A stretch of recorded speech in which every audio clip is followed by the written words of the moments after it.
Things Skrill should add to their game. Part 2. They should probably add a ranking system so you go against people in your skill level. Yeah. So you play a public match, and let's say you last 10 minutes as a normal monkey, then you get, let's say, gold. And if you just like wall running and stuff, then you get, you know, platinum. And it goes all the way up to like super monkey. Like you get to like super monkey, which is like what all the pros. What the hell?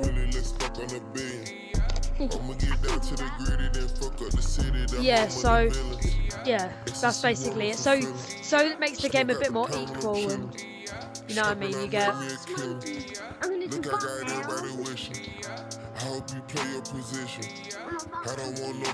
Box monkey.